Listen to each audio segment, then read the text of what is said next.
Hello everyone, स्वागत है आपका अपने channel Maruti the exam warrior में। आपने अब तक सेक्शन 1 से लेकर 99 तक सेक्शन कंप्लीट कर लिए हैं। आज है सेक्शन 100 की बारी और ये जो सेक्शन 100 है ये आता है चैप्टर 6 में। ठीक है, चैप्टर 6 किस बारे में बात करता है? मानव शरीर पर प्रभाव डालने वाले अपराधों के विषय में। मतलब कोई भी ऐसे ऑफेंस जो क्या है ह्यूमन बॉडी पे इफेक्ट डालते हो। ठीक है, तो ये 100 से स्टार्ट है। तो सेक्शन 100 में हम देखते हैं कि क्या है आपराधिक मानव वध। ठीक है, सेक्शन 100 हमें आपराधिक मानव वध के बारे में बताता है। तो जो कोई मृत्यु कारित करने के आश्रय से या ऐसी शारीरिक क्षति कारित करने के आशय से, मतलब आपका इंटेंशन क्या होना चाहिए, या तो मृत्यु कारित करने का या फिर क्या है क्षति कारित करने का, बॉडीली इंजरी का। ठीक है, जिससे मृत्यु कारित हो जाना संभाव्य हो। आप ये दोनों काम जो कर रहे हैं ना, जिस इंटेंशन से आपको संभावना है कि मृत्यु कारित क्या हो सकती है, संभावना है, या फिर ज्ञान रखते हुए कि यह संभाव्य है, आपको नॉलेज है कि ऐसा हो सकता है कि जो मैं कार्य कर रहा हूँ उससे क्या है जो सामने वाला पर्सन है उसकी मृत्यु कारित कर दूं, और ऐसा कार्य करके कोई मृत्यु कारित करता है तो वह आपराधिक मानव वध का अपराध करता है। ठीक है, तो हमें जो इसमें दो चीजें देखनी है। फर्स्ट ऑफ ऑल कि आपका इंटेंशन होना चाहिए। फर्स्ट क्या है? इंटेंशन, आशय। आशय किस कार्य को लेकर होना चाहिए? एक तो या तो आप उसकी मृत्यु कारित करना चाहते हैं, मृत्यु कारित करने का, आई थिंक थोड़ी लाइट पड़ रही है, थोड़ा नीचे कर लेंगे। ठीक है, मृत्यु कारित करने का। दूसरा आशय क्या होना चाहिए आपका? कि शारीरिक क्षति पहुंचाने का, जिससे क्या संभावना है कि उसकी मृत्यु कारित हो जाए। दूसरा क्या है कि आपको नॉलेज हो, ज्ञान, नॉलेज होनी चाहिए कि जो आप कार्य कर रहे हैं उससे क्या हो जाए, उस व्यक्ति की मृत्यु कारित हो जाए। ठीक है ना, यहाँ है ना कि या तो ज्ञान रखते हुए कि संभव है कि जो आप कार्य कर रहे हैं वो मृत्यु कारित कर दे। ठीक है, तो अगर आप ऐसा कोई भी कार्य करते हैं और उससे सामने वाले पर्सन की मृत्यु हो जाती है तो वो किस में आएगा? आपराधिक मानव वध में। ठीक, इसका इलिस्ट्रेशन देख लेते हैं। फर्स्ट है कि क एक गड्ढे पर लकड़ियों और घासों को इस आशय से बिछाता है कि तदर द्वारा मृत्यु कारित करे। मतलब एक गड्ढा है, उसमें उसने अच्छे से लकड़ियां और घास वास लगा दी जिससे देखने वाले को लगे कि नॉर्मल रास्ता है। ठीक है, यह ज्ञान रखते हुए बिछाता है, या तो मृत्यु कारित करने के आशय से बिछा रहा है या फिर ज्ञान रखते हुए बिछाता है कि मृत्यु कारित हो। जो यह है कोई एक सेकंड पर्सन है, वो क्या कर रहा है? विश्वास करते हुए कि वह भूमि सुदृढ़ है, मतलब बिल्कुल सही है, उस पर चलता है और उसमें गिर जाता है और मर जाता है। तो कौन ने क्या करा? आपराधिक मानव वध। क्योंकि देखिए उसने क्या कार्य का इंटेंशन थी उसके, किसकी मृत्यु कारित करना, और उसे ज्ञान भी था कि अगर इस पर भाई कोई चलेगा तो क्या होगा, उसकी मृत्यु कारित हो जाएगी। तो उसने ऐसा कोई काम करा और उससे किसी व्यक्ति की मृत्यु हो गई तो वो आपराधिक मानव वध में आ गया। ठीक है, सेकंड एग्जांपल देखते हैं। क यह जानता है कि यह एक झाड़ी के पीछे है, ख नहीं, यह नहीं जानता। ठीक है, दो पर्सन है यहाँ पर। ठीक है, ये एक ऐसा झाड़ी है, क जानता है कि यहाँ पर क्या है, कोई सी पर्सन है। ठीक है, बी जो है वो ये नहीं जानता है कि झाड़ी के पीछे ये व्यक्ति है। ठीक है, तो यह की मृत्यु कारित करने के आश्रय से यह जानते हुए कि उससे उसकी मृत्यु कारित होना संभाव्य है। कौन कर रहा है ये काम? ए। ठीक है, ख को उस झाड़ी पर गोली चलाने के लिए क उत्प्रेरित करता है। अब क्या है, इसे तो पता है कि इसके पीछे ये है, इसको नहीं पता है, तो ये क्या कर रहा है? इसे उत्प्रेरित कर रहा है, अबेट कर रहा है कि इस झाड़ी पे गोली चला दो। अगर ये गोली चलाएगा तो क्या होगा? इसका क्या हो जाएगा? ये मर जाएगा। तो देखिए फिर इसमें क्या है कि जो ख है, हो सकता है वो किसी अपराध का दोषी ना हो, क्योंकि देखिए वो एक्सीडेंट का उसमें आ सकता है कि भाई हमें नहीं पता था, दुर्घटना से ये काम हुआ, बट ए को तो पता था ना, तो इसको किसका चार्ज होगा? आपराधिक मानव वध का। ठीक है, तो ए ने क्या करा? आपराधिक मानव वध करा, क्योंकि वो जानता था, उसका इंटेंशन था कि ये इसकी मृत्यु कारित कर दे। ऐसा काम किससे करवाया उसने? बी से। ठीक है, ये चारों इलस्ट्रेशन जो इसके हैं ये एग्जाम में पूछे जाते हैं, तो इसको आपको बहुत ध्यान से देखना है।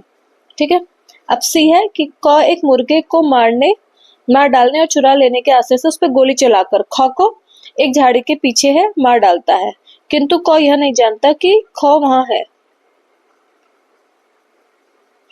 देखिए कोई एक मुर्गा है, वो उस पर गोली चला रहा है ए पर्सन, ठीक है। अब ख उसके पीछे है, अब क को ये पता है नहीं, तो क्या हो गया, वो मर गया, ठीक है। यद्यपि क विधि विरुद्ध कार्य कर रहा है, तथापि वो आपराधिक मानववध का दोषी नहीं है, क्योंकि उसका आशय ख को मार डालने का नहीं था। देखिए इसमें जब आप मर्डर करते हैं या फिर आपराधिक मानववध करते हैं, तो इसमें इंटेंशन बहुत बड़ा रोल प्ले करता है। यहाँ पर क्या है, उसका आशय नहीं था। अभी हम पीछे क्या 2 इलस्ट्रेशन में देखा कि उसका इंटेंशन था, ठीक है, उसने ऐसा काम करा और उसमें उसको नॉलेज भी थी कि ऐसा हो सकता है, बट यहाँ पर उसका कोई भी इंटेंशन नहीं था। वो जो गोली उसने चलाई वो मुर्गे को मारने के लिए थी, तो ठीक है, तो वो इसमें लायबल नहीं होगा, ठीक है। एक स्पष्टीकरण है यहाँ पर, वो क्या बोलता है कि वह व्यक्ति जो दूसरे व्यक्ति को किसी विकार, रोग या अंग शैथिल्य से ग्रस्त है, शारीरिक क्षति करता है और अदर द्वारा उससे दूसरे व्यक्ति की मृत्यु त्वरित कर देता है, उसकी मृत्यु कारित करता है, वह समझा जाएगा, ठीक है। इसमें क्या बताना चाह रहा है, वो बता रहा है कि 2 पर्सन है, उसमें से जो बी पर्सन है उसको क्या है, कोई भी डिजीज है और जिसके बारे में क्या करता है ए पर्सन जानता है। अगर आप उसको फायदा उठाते हैं उसकी बीमारी का, उसको ऐसी जगह मारते हैं जिससे उसकी मृत्यु क्या है, जल्दी हो जाए, आसानी से हो जाए, तो भी क्या माना जाएगा कि आपने आपराधिक मानव वध किया है। क्योंकि अगर आप नॉर्मली उसे मार रहे हैं तब नहीं होगा, बट आपको पता है कि ये व्यक्ति इस चीज से पीड़ित है या इसकी ये चीज कमजोर है, वहीं पर आप अटैक करें इंटेंशन के साथ, तो फिर आप आपराधिक मानव वध की कोटि में आएंगे, ठीक है। स्पष्टीकरण दूसरा, जहाँ की शारीरिक क्षति से मृत्यु कारित की गई हो, वहां जिस व्यक्ति ने ऐसी शारीरिक क्षति कारित की हो, उसने वह मृत्यु कारित की है, समझा जाएगा, यद्यपि उचित उपचार और कौशलपूर्ण चिकित्सा करने से वह मृत्यु रोकी जा सकती। इसमें कह रहा है कि शारीरिक क्षति से अगर किसी व्यक्ति की कोई मृत्यु कारित होती है तो वहां माना जाएगा कि आपने मृत्यु कारित किया। क्यों? क्योंकि अगर आप उसे उचित चिकित्सा या फिर उपचार देते तो उसकी मृत्यु को क्या है, रोका जा सकता था। थर्ड ये बहुत बार पूछा गया है, माँ के गर्भ में स्थित किसी बालक की मृत्यु कारित करना आपराधिक मानववध नहीं है। अगर किसी भी माँ के गर्भ में कोई शिशु है और उसके अगर आप मृत्यु कारित करते हैं तो वो क्या है, आपराधिक मानववध में नहीं आएगा। पर कब आ सकता है, अगर उसने कोई भी पार्ट बाहर निकल गया है या उसने श्वास ले ली है, तब वो अपराध की कोटि में आ जाएगा, ठीक है। आई होप आपको ये सेक्शन 900 बिल्कुल अच्छे से समझ में आ गया। अब देखते हैं हत्या, ठीक है, मर्डर 101 में इसको डिफाइन करा गया है। तो इसमें इसके पश्चात अपवादित दशाओं को छोड़कर आपराधिक मानववध हत्या है, ठीक है। आपराधिक मानववध ही जो होता है वो हत्या में कन्वर्ट हो जाता है, ठीक है। कब नहीं होगा वो भी हम इसमें बताएंगे, ठीक है। तो अपवादित दशाएं जो इसमें 5 अपवाद दिए गए उनको छोड़कर आपराधिक मानववध क्या है, हत्या है, ठीक है। फर्स्ट उसका पॉइंट है, यदि वह कार्य जिसके द्वारा मृत्यु कारित की गई हो, मृत्यु कारित करने के आशय से किया गया हो। मतलब जो आप कार्य कर रहे हैं उस इंटेंशन के साथ कर रहे हैं कि आपको क्या मृत्यु कारित करनी है। मृत्यु कारित करने के इंटेंशन से अगर आप कोई कार्य करते हैं तो वो हत्या में आएगा। सेकंड, यदि वह कार्य जिससे मृत्यु कारित की गई है वह ऐसी शारीरिक क्षति कारित करने के आशय से किया गया हो जिससे अपराधी जानता हो कि उस व्यक्ति को मृत्यु कारित करना संभाव्य है, जिससे वह अपहानि कारित की गई है। यहाँ क्या कहना चाह रहा है, वो कह रहा है कि देखिए अगर कोई भी ए पर्सन बी को ऐसे कहीं भी शारीरिक क्षति करता है और उसे पता है उसके बारे में, ठीक है, अपराधी जो है वो जानता है कि अगर मैं ऐसा कुछ करूंगा तो उसकी मृत्यु कारित होना संभाव्य है, ठीक है। थर्ड है, यदि वह कार्य जिसके द्वारा मृत्यु कारित की गई है वह किसी व्यक्ति को शारीरिक क्षति करने के आश्रय से किया गया हो और शारीरिक क्षति जिसने कारित करने का आशय हो प्रकृति के साधारण नैसर्गिक अनुक्रम में मृत्यु कारित करने के लिए पर्याप्त हो। मतलब वो क्या कह रहा है कि जो आप काम कर रहे हैं वो प्रकृति के मामूली अनुक्रम में मृत्यु कारित करने के लिए पर्याप्त है। मतलब वो इतना हाईली प्रोबेबल है कि वो जो आप भी काम कर रहे हैं वो बहुत बिल्कुल सफिशिएंट है कि वो क्या है, दूसरे बंदे की मृत्यु कारित कर देगा, ठीक है। फोर्थ है, यदि कार्य जिसके द्वारा मृत्यु कारित की गई है करने वाला व्यक्ति यह जानता है कि वह इतना आसन्न संकट है कि पूरी अति संभाव्यता है कि वह मृत्यु कारित कर ही देगा या शारीरिक क्षति कारित कर ही देगा जिससे मृत्यु कारित होना संभाव्य है। और मृत्यु कारित करने से पूर्व या उपरोक्त रूप से क्षति कारित करने की जोखिम उठाने के लिए किसी प्रतिहेतु के बिना ऐसा कार्य करे।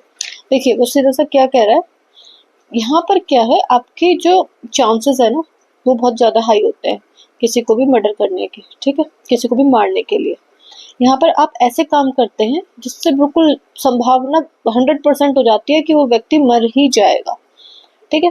इतना आसन संकट वो कार्य था कि आपको पता है वो उससे मर ही जाएगा, अगर मरा नहीं तो ऐसी शारीरिक क्षति होगी कि उससे मर जाएगा, मतलब यहाँ पर उसका मरना बिल्कुल तय होता है, ठीक है। जैसे अगर आप सामने वाले पर गोली चला रहे हो, बिल्कुल वो आपके सामने है और आप उस पर गोली आपने पॉइंट करी, आपने गोली चलाई, तो ऐसा कुछ है कि वो बच जाएगा? भाई एक चांस भगवान का छोड़ दो कि वो वहां सही टाइम पे हॉस्पिटल पहुंच गया वो, पर जो उसने अटेम्प्ट करा है, जो उसने उस पर गोली चलाई है, उसका चांस है कहीं बचने का? तो ये वाले जो काम होते हैं ना, बिल्कुल ऐसा काम करना जिससे उसकी मृत्यु कारित हो जाए, या ऐसी कोई शारीरिक क्षति पहुंचाना जिससे उसकी मृत्यु बिल्कुल हो जाए, या फिर आप ऐसा कोई काम करें कि जो प्रकृति के सामान्य अनुक्रम में पर्याप्त हो कि हाँ इससे वो व्यक्ति की मृत्यु हो ही जाएगी, ये मर ही जाएगा, ठीक है। या फिर काम इतना डेंजरस है कि उस व्यक्ति की मृत्यु कारित हो ही जाएगी, मृत्यु वैसे नहीं हुई तो ऐसी बॉडीली इंजरी हो जाएगी कि उसकी मृत्यु कारित हो जाएगी, ठीक है। अगर इन सब में आता है तो क्या है, आपराधिक मानववध, क्या हत्या की कोटि में आ जाएगा, ठीक है। इसका एग्जाम्पल देखते हैं, एग्जाम्पल से आपको बहुत अच्छा क्लियर समझ में आएगा कि यौ को मार डालने के आश्रय से कौ पे गोली चलाता है, परिणाम स्वरूप उसकी मृत्यु हो जाती है, कौ हत्या करता है। देखिए अब आप सामने वाले पर्सन पर गोली चलाएंगे तो कोई चांस है उसका बचने का? नहीं है ना। तो ऐसे टाइम में क्या हो जाएगा, हत्या में आ जाएगा वो, ठीक है। ख जो सेकंड एग्जांपल है वो है, कौ यह जानते हुए कि कौ ऐसे रोग से ग्रस्त है, जो मैंने बताया था ना शारीरिक क्षति वाला, उसका एग्जाम्पल है कि संभाव्य है कि एक प्रहार से उसकी मृत्यु कारित कर दे। नॉर्मली आप अगर किसी को एक डंडा मारेंगे ना तब वो नहीं मरेगा, पर आपको पता है कि उसको एक इंजरी है और वहां पर अगर हम डंडा मारेंगे तो मर जाएगा, ठीक है। शारीरिक क्षति करने के आश्रय से उस पर आघात करता है, मतलब उस पर वार करता है, प्रहार के परिणाम स्वरूप यौ की मृत्यु हो जाती है, कौ हत्या का दोषी है, ठीक है। आपने जानते हैं आप वो रोग से ग्रस्त है, आपने उसी जगह वहां पर मारा और एक ही प्रहार में क्या हुआ, उसकी मृत्यु हो गई, तो आपने हत्या करी है, ठीक है। यद्यपि वह प्रहार किसी अच्छे स्वस्थ व्यक्ति की मृत्यु कारित करने के लिए साधारण नैसर्गिक अनुक्रम में पर्याप्त ना हो, मतलब मैंने बोला ना कि अगर कोई स्वस्थ व्यक्ति को आप ऐसे डंडा मारेंगे तो वो नहीं मरेगा, बट आपको पता है कि उसे बॉडीली इंजरी है, वहां पर आपने उसका फायदा उठाया, आपकी इंटेंशन है, तो वो मर्डर में आएगा। किंतु यदि यह न जानते हुए कि यह किसी रोग से ग्रस्त है, उस पर ऐसा प्रहार करता है जिससे कोई अच्छा स्वस्थ व्यक्ति साधारण नैसर्गिक अनुक्रम में ना मरता, तो यहाँ यद्यपि शारीरिक क्षति कारित करने का उसका आश्रय हो, हत्या का दोषी नहीं होगा। मतलब देखिए सारा खेल इंटेंशन का है, ऊपर उसे इंटेंशन थी, उसे पता था ये रोग से ग्रसित है, उसने मारा, वो मर गया, तो हत्या। उसे व्यक्ति को नहीं पता था कि वो क्या है, उसको कोई ऐसी बीमारी है या फिर उसको कोई बॉडीली इंजरी है, उसने डंडा मारा, तब वो हत्या की कोटि में नहीं आएगा, ठीक है। भले वो क्या हो जाए, आपराधिक मानववध में आ जाए, पर वो हत्या की श्रेणी में नहीं आएगा यदि उसका आशय मृत्यु कारित करने का या ऐसी शारीरिक क्षति कारित करने का नहीं था जिससे साधारण अनुक्रम में मृत्यु कारित हो जाए, ठीक है। जब उसे पता ही नहीं है सामने वाला व्यक्ति बीमार है या कुछ है और उसने उसको नॉर्मली मारा और उसकी मृत्यु हो गई, तो वो हत्या के लिए लायबल नहीं होगा, ठीक है। सेक्शन जो थर्ड पॉइंट है इसका, थर्ड एग्जांपल वो देखते हैं। यौ को तलवार या लाठी से ऐसा घाव को जानबूझकर करता है जो साधारण नैसर्गिक अनुक्रम में किसी व्यक्ति की मृत्यु कारित करने के लिए पर्याप्त है। मतलब ए पर्सन ने बी पर्सन को लाठी या तलवार से ऐसा घाव करा जो नॉर्मली अगर नॉर्मल अगर आप किसी को भी करोगे तो क्या उसकी मृत्यु कारित हो जाएगी और परिणाम स्वरूप यौ की मृत्यु हो जाती है, दूसरा व्यक्ति मर भी जाता है। यहाँ क हत्या का दोषी है यद्यपि उसका आशय क की मृत्यु कारित करने का ना रहा हो। क्या है वो यहाँ पर, क्या हत्या का दोषी है क्योंकि उसने काम ही ऐसा करा है ना। देखिए आप यहाँ पर चांस नहीं है बचने का, ठीक है। उसने ऐसा, जो तलवार से अगर आप किसी को मारो, गोली से मारो, तो उसमें चांस है क्या बचने का? नहीं है ना, तो ये हत्या की श्रेणी में आएगा। अब यहाँ पर डी है कि क किसी प्रतिहेतु के बिना व्यक्तियों के समूह पर भरी हुई तोप चलाता है और उसमें से एक का वध हो जाता है, क हत्या का दोषी है। अगर आप बहुत सारी भीड़ में किसी व्यक्ति पर तोप, गोली, बारूद ये सब दाग देते हैं तो उससे क्या होगा, व्यक्ति की मृत्यु होगी। और वो सारे काम ऐसे क्या हैं, डेंजरस हैं, इमीडिएट डेंजरस हैं, तो उससे क्या होगा, आप हत्या के दोषी होंगे। ठीक है, ठीक है, आगे देखते हैं इसके अपवाद। अपवाद 1, ठीक है, आपराधिक मानववध हत्या नहीं है। हत्या नहीं है इसका मतलब क्या है, ये जो अपवाद में आएगा वो क्या हो जाएगा, आपराधिक मानववध में आ जाएगा। ठीक है, यदि अपराधी उस समय जब वह गंभीर और अचानक प्रकोपन से आत्म संयम की शक्ति से वंचित हो, उस व्यक्ति की जिसने कि वह प्रकोपन दिया था मृत्यु कारित करे, या किसी अन्य व्यक्ति की मृत्यु भूल या दुर्घटनावश कारित करे। ठीक है, इसमें क्या है कि किसी व्यक्ति को क्या एकदम से सडन एंड ग्रेव प्रोवोकेशन आया, एकदम से उसे गुस्सा आया और उसने क्या है, सामने वाले को सोचने समझने की उसकी जो शक्ति थी ना, वो उस टाइम से उससे वंचित हो गया और उसने सामने वाले व्यक्ति की मृत्यु कारित कर दी। तो ये क्या है, हत्या में नहीं आएगा, ये क्या माना जाएगा, आपराधिक मानव वध। ठीक है, परंतु इसके कुछ अपवाद भी हैं कि जो प्रकोपन है वो स्वेच्छा कारित ना हो। मतलब ये नहीं है कि जो गुस्सा आया जी हम अपने आप ही आ गया और हमने सामने वाले की मृत्यु कारित कर दी, नहीं, जो सामने वाला पर्सन है उसने आपको ऐसा कुछ बोला हो या कुछ ऐसा करा हो जिससे आपको अचानक से गंभीर और अचानक प्रकोपन आया। ठीक है, उसमें आपने उस व्यक्ति की मृत्यु कर दी। ठीक है, ये स्वेच्छा नहीं होना चाहिए, खुद से नहीं होना चाहिए। दूसरा कि विधि के पालन में यह लोक सेवक की शक्तियों के प्रयोग में किया गया। ये ऐसा नहीं है कि जो लोक सेवक है वो कुछ कार्य करने आ रहा है और आपको उसने कुछ दिखाने के लिए कहा या कुछ भी ऐसा कहा, आपको गुस्सा आया और आपने उसका क्या कर दिया, मर्डर कर दिया, उसको मार दिया, तभी भी ये अपवाद काम नहीं करेगा। तीसरा है कि प्राइवेट प्रतिरक्षा के अधिकार में विधिपूर्ण प्रयोग में की गई। आप प्राइवेट प्रतिरक्षा के अधिकार में भी इतना ज्यादा इस शक्ति का प्रयोग नहीं कर सकते कि सामने वाले का क्या करो, मृत्यु कारित कर दो। अगर ये 3 कैटेगरी में आता है तो आप क्या है, हत्या की ही कैटेगरी में आएंगे। पर अगर आप ये सब में इसमें फॉल नहीं हो रहे हैं तो क्या हो जाएगा, आपराधिक मानववध। देखिए ये सेम चीजें हैं लगभग, एक आपराधिक मानववध है, एक हत्या है। इसके एसेंशियल पूरे करोगे तो इसमें रहोगे, हत्या के पूरे करोगे तो इसमें होगे। ठीक है, जब आप किसी ऐसे चीज से हथियार से मार रहे हैं जिससे बिल्कुल मृत्यु कारित होना बिल्कुल संभाव्य है, कोई ऐसी पॉसिबिलिटी नहीं है कि वो ना मरे, ठीक है, तो हत्या पॉसिबिलिटी बच सकता है, आपराधिक मानववध। ठीक है, अब यहाँ क्या है, आपको गुस्सा आया और आपने सामने वाले की मृत्यु कारित कर दी, और जो गुस्सा दिलाया वो किससे, सामने वाले ने। ठीक है, तब आपने कुछ करा तो आपराधिक मानववध। खुद से आपको गुस्सा आया, खुद आपने मार दिया तो हत्या। ठीक है, ये तीनों में आएगा तो हत्या, इसमें आया तो आपराधिक मानववध। ठीक है, इसका एक इलस्ट्रेशन देख लेते हैं।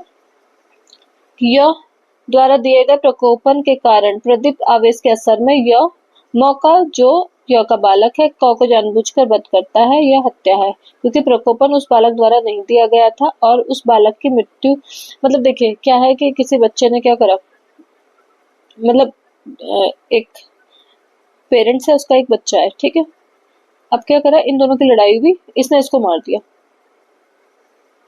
तो क्या आपको अपवाद का लाभ मिलेगा, नहीं मिलेगा। क्यों, उस बच्चे ने थोड़ी आपको प्रकोपन दिया था, आपने जानबूझकर उसका वध कराया, तो ये हत्या की कैटेगरी में आएगा। ठीक है, दूसरा है कि क को म गंभीर और अचानक प्रकोपन देता है, क इस प्रकोपन में म पर पिस्तौल चलाता है।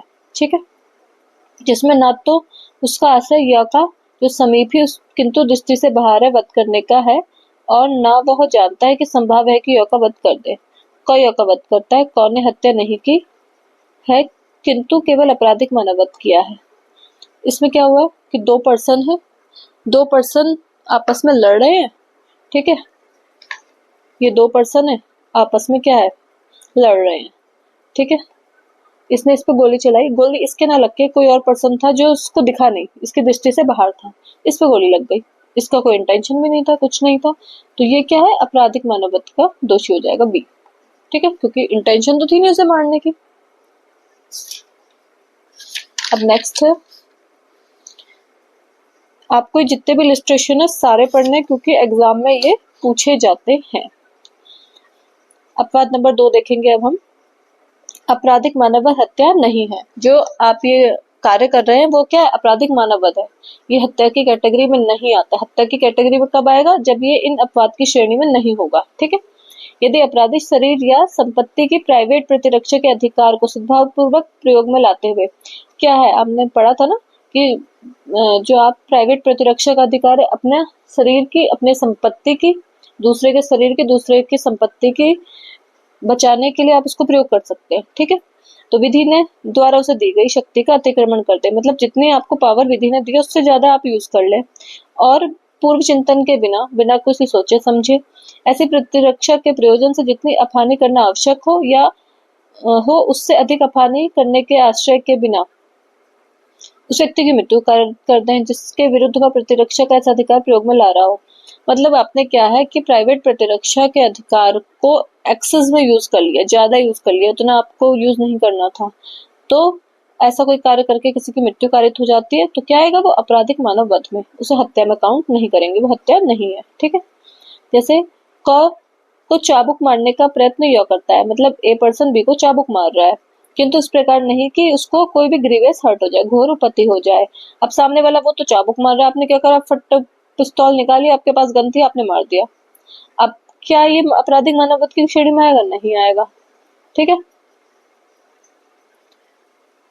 यह हमले को चालू रखता है क सद्भावपूर्वक यह विश्वास करते हुए कि वह अपने चाबुक लगे जाने से किसी अन्य साधनों द्वारा नहीं बच सकता था, गोली से यह का वध कर देता है। क ने हत्या नहीं की है किंतु केवल आपराधिक मानव वध किया है।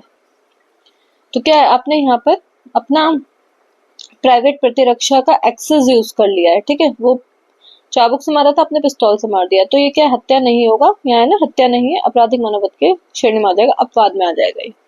ठीक है, अपवाद 3, आपराधिक मानव वध हत्या नहीं है यदि वह अपराधी ऐसा लोक सेवक होते हुए या लोक सेवक को मदद देते हुए जो लोक न्याय की अग्रसरता में कार्य कर रहा है, मतलब जो कि पब्लिक जस्टिस के लिए काम कर रहा है, उसे विधि द्वारा दी गई शक्ति से आगे बढ़ जाए और ऐसे कार्य जिसके द्वारा वह विधिपूर्ण और लोक सेवक के नाते उसके कर्तव्य के सम्यक निर्वहन के लिए आवश्यक होने का सद्भावपूर्वक विश्वास करता है, उस व्यक्ति के प्रति मृत्यु कारित हुए। देखिए इसमें क्या है कि कोई लोक सेवक खुद है या फिर आप किसी लोक सेवक की मदद करते हुए जो पावर है उसका एक्सेस यूज कर जाए और सामने वाले की अगर आप मृत्यु कारित कर दें। ठीक है, यहाँ पर क्या है, कोई आपके से दुश्मनी नहीं, वैमनस्थ नहीं है। ठीक है, सद्भावपूर्वक आपको काम करना है। ठीक, उसमें अगर किसी की मृत्यु हो जाती है तो वो क्या है, आपराधिक मानव वध में आएगा। ठीक है, अगर आपको कंफ्यूजन हो रहा है तो आप अपवाद में लिख सकते हैं कि अगर इसमें कुछ भी फॉल होता है तो वो क्या होगा, आपराधिक मानव वध कहलाएगा। ठीक है, फिर है अपवाद 4, आपराधिक मानव वध हत्या नहीं है यदि वह मानव वध अचानक झगड़ा जनित आवेश की तीव्रता में हुई अचानक लड़ाई में पूर्व चिंतन बिना और अपराधी द्वारा अनुचित लाभ उठाए बिना या क्रूरतापूर्ण या अपराधिक रीति से कार्य किए बिना किया गया हो। देखिए इसमें क्या है कि होता है ना, कई बार लड़ाई होती है और वो इतनी आवेग में आ जाते हैं उसमें लोग, और कि ऐसी जगह मार देते हैं, कुछ हो जाता है कि वो सामने वाले व्यक्ति की मृत्यु कारित हो जाती है। पर उसमें क्या है कि आप जब लड़ रहे हैं या कुछ कर रहे हैं तो आपका इंटेंशन सामने वाले बंदे को एक तो मारने का नहीं होना चाहिए, और आपने पहले से सोचा हुआ नहीं है ना, बिना किसी पूर्व चिंतन के, बस आपकी लड़ाई हुई, वहां पर ऐसा कुछ हो गया कि आपके हाथों किसी की मृत्यु कारित हो गई, तो वो क्या होगा, आपराधिक मानव वध में आएगा। ठीक है, अपवाद 5वां, अपवाद 5 कहता है कि आपराधिक मानव वध हत्या नहीं है यदि वह व्यक्ति जिसकी मृत्यु कारित की जाए 18 वर्ष से अधिक की आयु का होते हुए अपनी सम्मति से मृत्यु होना सहन करे या मृत्यु का जोखिम उठाए। अब देखिए कोई 18 वर्ष से अधिक आयु का व्यक्ति है और उसने अपनी मृत्यु सहन होने की सम्मति दी है। ठीक है, तो अगर उसकी उस कार्य को करते हुए दूसरे बंदे से क्या होती है, उसकी मृत्यु हो जाती है, तो वो क्या है, आपराधिक मानव वध में आएगा। इसका एक दृष्टांत है कि को जो एक बालक है उकसाकर उसे स्वेच्छा आत्महत्या करवाता है। यहाँ कम उम्र होने के कारण यह अपनी मृत्यु के लिए सहमति देने में असमर्थ है। ठीक है, इसलिए ने हत्या का दुष्प्रेरण करा। यहाँ पर क्या सहमति देने के लिए आपको कम से कम 18 वर्ष से कम आयु का होना चाहिए, क्योंकि वो क्या है, छोटा बच्चा था, 18 वर्ष से कम आयु का था, तो जो जिसने उसे उकसाया वो क्या हत्या के दुष्प्रेरण के लिए लायबल हो जाएगा। ठीक है, वो बड़ा होता तब देता, तो तब वो आपराधिक मानव वध की श्रेणी में आता। ठीक है, वो हत्या में नहीं माना जाता। इसी के साथ यहाँ पर आपका आपराधिक मानव वध और हत्या दोनों टॉपिक कंप्लीट हो गए। नेक्स्ट वीडियो में इसके आगे के सेक्शन कंप्लीट करेंगे 102 से। ठीक है, 102 से हम आगे कंप्लीट करेंगे। अगर कुछ भी प्रॉब्लम हो तो आप इस वीडियो के डिस्क्रिप्शन में हमारे चैनल का लिंक है, वहाँ पर बता सकते हैं, या फिर इसी के ही कमेंट बॉक्स में कमेंट कर सकते हैं। वीडियो अच्छा लगे तो आप अपने फ्रेंड्स में शेयर कर सकते हैं और चैनल को सब्सक्राइब कर सकते हैं। धन्यवाद।